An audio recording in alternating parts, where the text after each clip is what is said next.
AB Calculus 4.2, day number 1. Today our objectives are to look at increasing, decreasing functions as well as local extreme values. We're going to determine why functions are increasing or decreasing and where they have local extreme values based on the derivative. So let's take a look at this graph here. I'm going to call this cubic function here f of x. The derivative of a cubic function comes out to be a quadratic function, which would be this blue function, f prime of x. I'm going to call that g of x. And the derivative of a quadratic function ends up being a linear function. So I'm going to call this linear function up here in purple f double prime of x, which I will say is h of x. All right, so let's look at our first question here down below. It says, how do you know if a function is increasing? So let's take a look at f of x. And let's just look at increasing intervals on f of x. Before I do that, I'm going to locate local extreme values. So here at 1.75, let's say x equals 1.75, f of x has a local minimum value. And over here at, let's say, negative 1.75 for x, we have a local maximum value. Okay, so we can clearly see that f of x is increasing up until that local max at negative 1.75 and after the local minimum value at positive 1.75. So let's analyze how we can understand when f of x is increasing based on the derivative. So f of x is increasing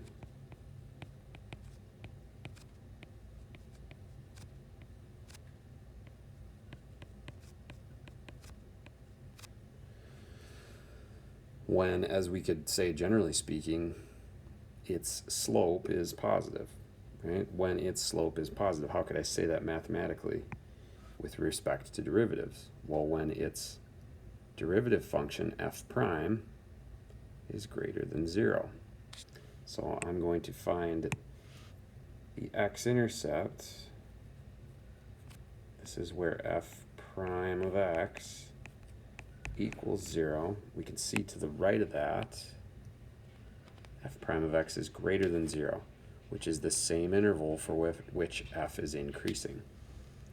So I could say that f of x is increasing when f prime of x is greater than 0.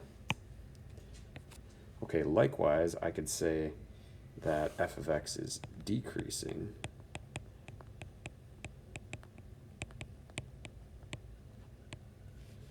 when f prime of x is less than 0.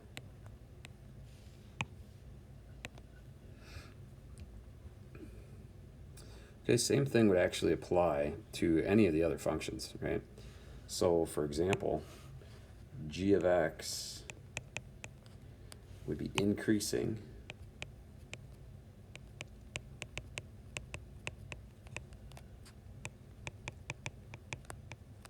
when h of x, its derivative, is greater than 0. Okay, so let's just analyze that real quick. Well, where is h of x greater than 0? Well, it's greater than 0 when x is greater than 0. So for this interval here, just so happens that this quadratic is increasing on that same interval. Right? Likewise, when h of x is less than 0,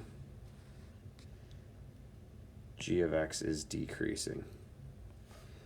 So we can determine a lot about the behavior of a function based on its derivative. Okay, let's look at, I guess I kind of touched on decreasing as well. So I'm going to kind of glaze over that just quickly.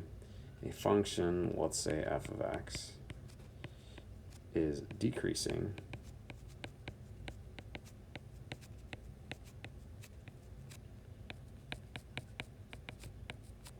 prime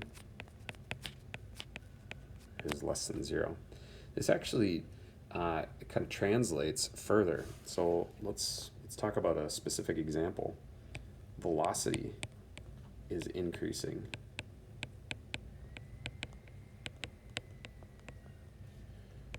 when acceleration,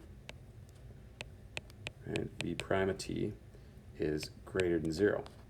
That basically means that when a of t is greater than 0. Now I got to link those two. I would say v prime of t is equal to a of t, so I know the connection between the two. But when we talk about speed increasing as opposed to velocity increasing, those two are very, very different. Okay, let's look at our third question on the page. It says, how do you know if a function has a local extreme value, and what must be true about its derivative? Well, with a local extreme, like for example here, the local minimum, it is the smallest value in this general vicinity of the function. All right, what do we know about the function itself? Well, it's decreasing, then its tangent line would be a slope of 0 at its local minimum, and then it's increasing. So it's decreasing and then increasing. So what could we say about the derivative? Well, at a local minimum,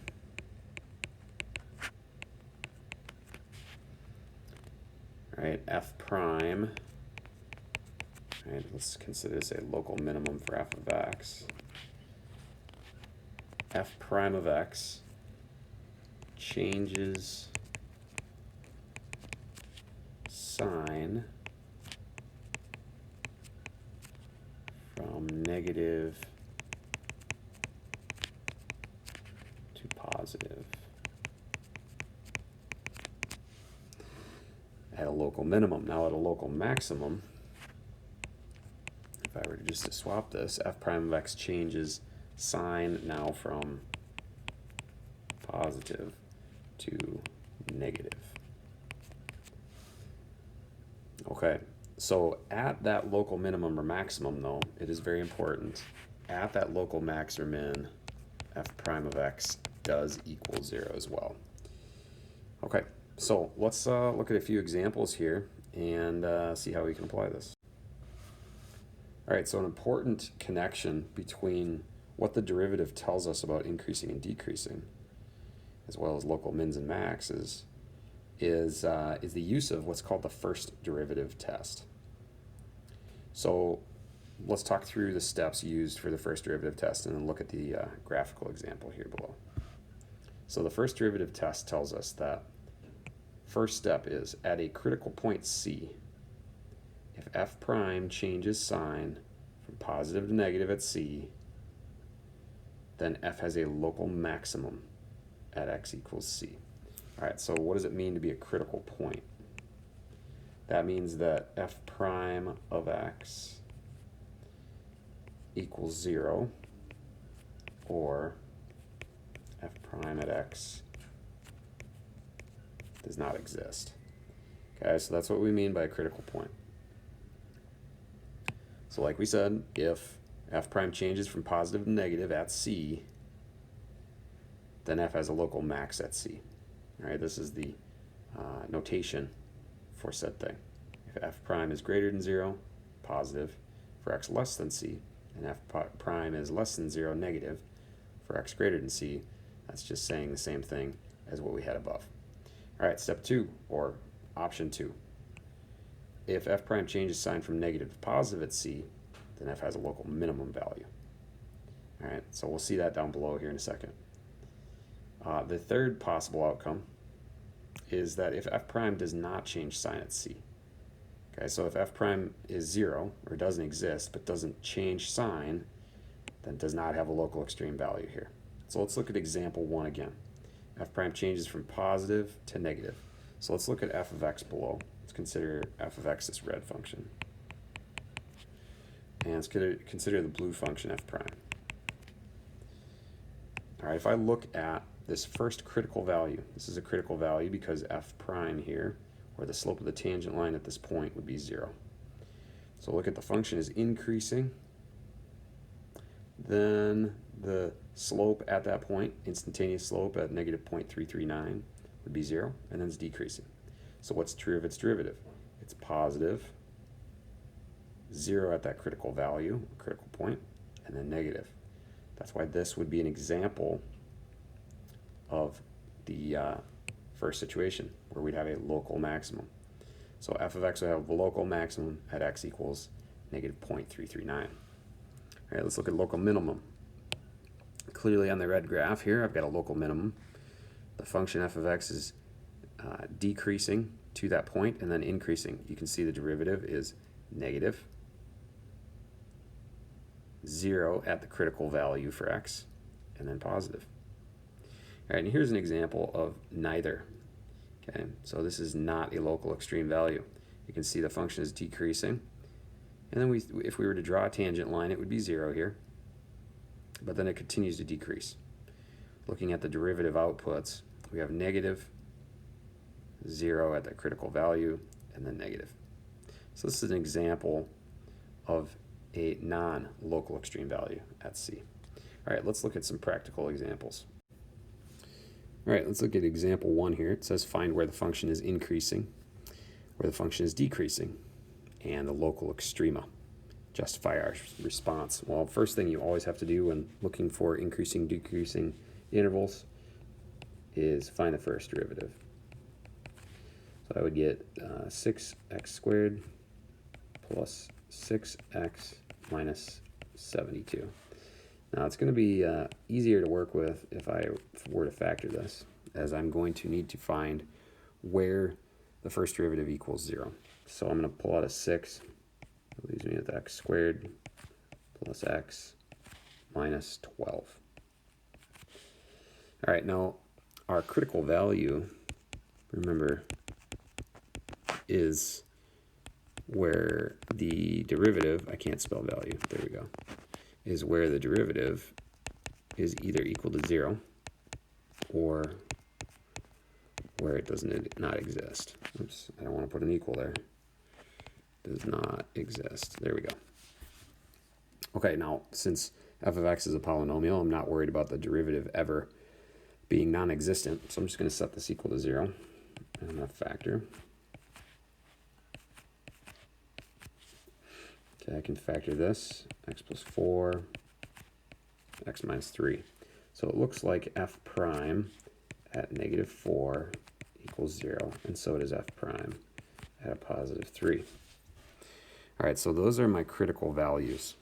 X equals negative 4 and x equals 3. So I can do this a number of different ways. I can test intervals. I can sketch my function, my derivative function that is. I can work on looking at different ways to visualize this. I'm going to choose, I'm going to choose to do a graphical representation. So on this axis right here, I'm going to graph f prime. I know that f prime equals 0 at x equals negative 4 and at x equals a positive 3. As I look at f prime, that's a quadratic. That quadratic's end behavior would look like such. And in between, it would have to look like that, although I want to resketch that. Oh, that looks much better. Okay, that's the graph of f prime. Let me reiterate that. That is the graph of f prime of x. Now it's pretty loose, right? It's not. I'm not being necessarily accurate with its shape. All that I'm worried about is values that are greater than 0 and values that are less than 0.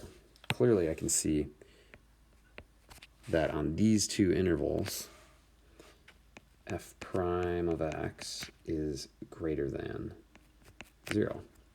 On the interval from negative infinity up to negative 4, as well as from 3 up to a positive infinity. All right, and I can see that f prime is less than 0 on the interval from negative 4 to positive 3. Okay, so let's analyze these two critical values right here and right here, because I'm going to make the assumption that those are going to be our local extrema. All right, so as I look at, first of all, answering the question that was given, the function is increasing when f prime is greater than 0. Therefore, f of x is increasing on that interval. Okay, and the alternative as well. Therefore, f of x is decreasing. Oops, not f prime. F of x is decreasing on the interval given there. All right, so I've kind of justified my response for both of those. I've said that f prime is greater than 0 on that interval. F prime is less than 0 on the other interval, thus decreasing on that interval. I'm going to be very specific here. Now I just need to determine what's happening at these critical values. So I would say that f of x has a local maximum at x equals -4, since f prime at 4 equals 0 and f prime of x changes. I'm shortening this to save some space. I don't know why I wrote that. I mean, I just pulled out 2 letters, but whatever. Changes from positive to negative. All right, now I'm running out of space, but I'll just kind of say what I would respond with for the other local extrema. So at x equals 3, I would say f of x has a local minimum at x equals 3, since f prime at 3 is 0, and f prime changes from negative to positive. Now I did make one mistake up here. I should have wrote f prime of -4 right there. But that's how you would answer that question. Okay, so we had to find the critical values and then work from there. Let's look at the second example, number 2. All right, so find the extreme values where the function's increasing and decreasing, and then justify your response. First thing I'm going to do is I'm going to actually sketch this. Okay, so I'm going to sketch on the xy plane. First I'm going to sketch e to the x. So let's sketch e to the x. Generally speaking, I'm not getting very specific here with points and stuff like that, but just general behavior. Okay, I know that e to the x has a horizontal asymptote at y equals 0.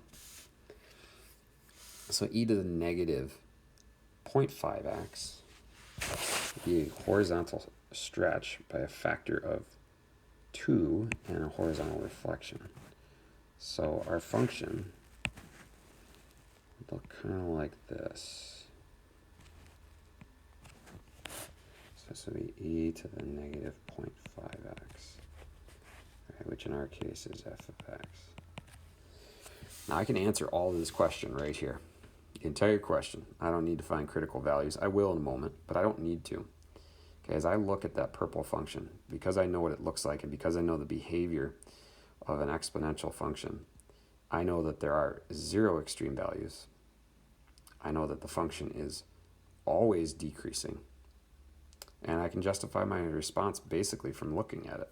Right? I know that the shape of e to the negative 0.5x will not yield a minimum or maximum value locally. And I know that it's approaching a horizontal asymptote of y equals 0. So I know that it is strictly decreasing. So I'm going to answer the question before doing all the work. Okay, so I'm going to say that f of x has no local extrema.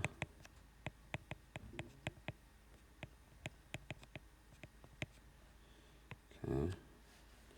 I'm going to say that f of x is strictly decreasing on the interval from negative infinity to infinity. That means I don't have to write that it's not increasing. I've already told you that in math terms. Okay, now let's verify this. Let's look for critical values. values, spelling. There we go. Okay, so if I were to look for critical values, I'd take the derivative. Using the chain rule, f prime is equal to negative 0.5 e to the negative 0.5x. Okay, so because it's exponential, this function in general, its derivative f prime will always exist. So I'm not worried about where potentially the derivative would not exist. It will always exist. All right, now will it ever equal to 0? Well, let me graph this. I'm actually going to graph that in on the same set of axes. Let's do it in blue. Okay, so let's do this function in blue. I'm going to take the purple function. I'm going to reflect it vertically and then compress it by a factor of 1/2. So it would look like this. Now, would that ever equal 0? Right? Would that ever cross the x-axis? The answer to that is no. Therefore, no x value. Right? There is no x value such that this is true. So f prime at x does not equal 0 for all x values in the real numbers. That tells us that there are no critical values.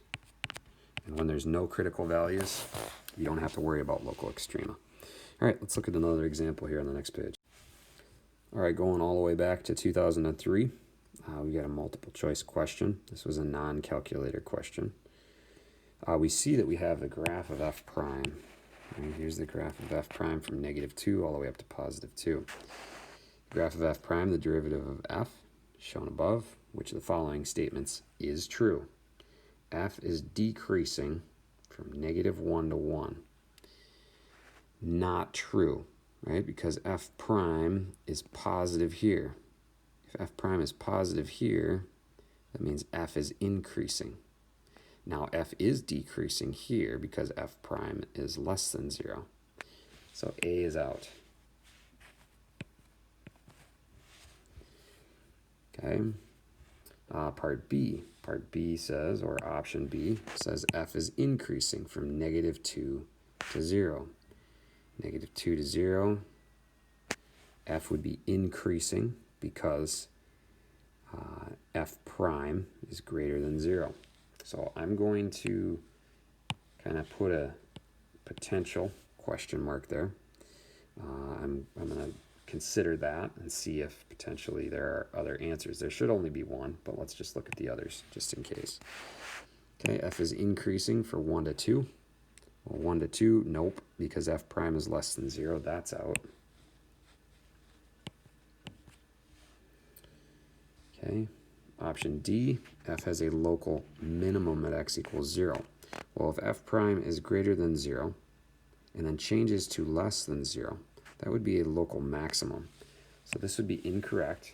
Violation in this statement is that there's a local minimum. That should be maximum. Okay, and option E, it says f is not differentiable at x equals -1 and x equals +1. Okay, so if f is differentiable, then the value exists for f prime. So f prime of -1 is equal to a +1. That value exists, therefore f prime exists there. Now, f double prime at -1, that does not exist. Okay, because the slope of f prime, which is f double prime at that value, would not exist. Then f double prime there does not exist, or is not differentiable there. Okay, so E is out. Looks like B was our answer. We got to that pretty early on, but I just wanted to make sure by going through the rest of the options. Okay, again in 03, problem 15, 8 questions later. It says let f be the function with the derivative given. On which of the intervals is f decreasing? Okay, so if f is decreasing, then that means f prime is less than 0. So I'm going to set x squared minus 2 over x less than 0. Let's figure out when that is true. All right, so In order to do that, first thing I'm going to do is actually find out where f prime would equal 0. And then I'm going to test some values around it.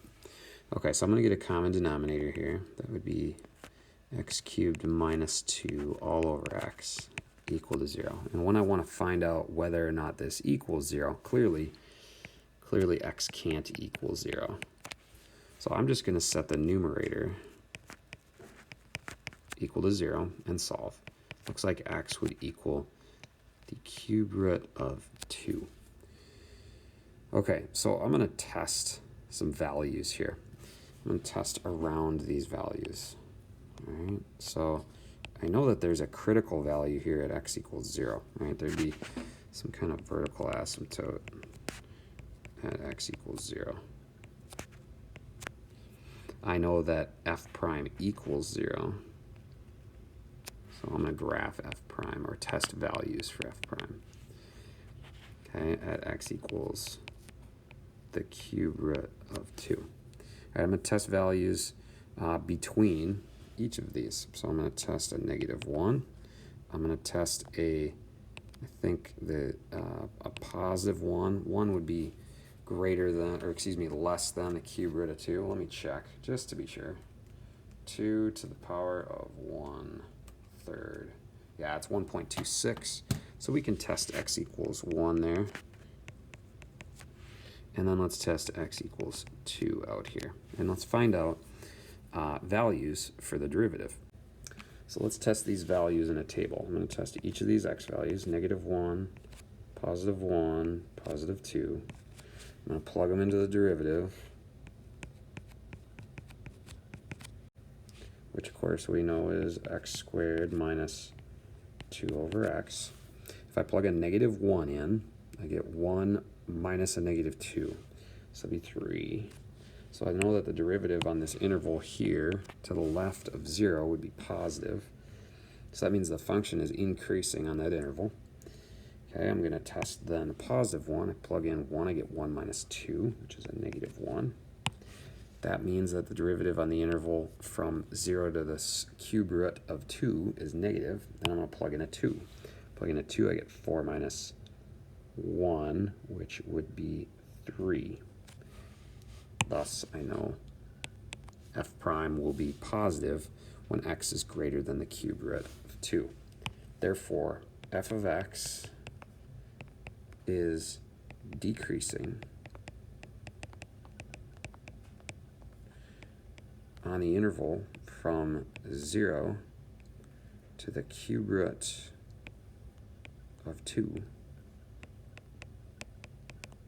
since f prime of x is less than 0 on that interval.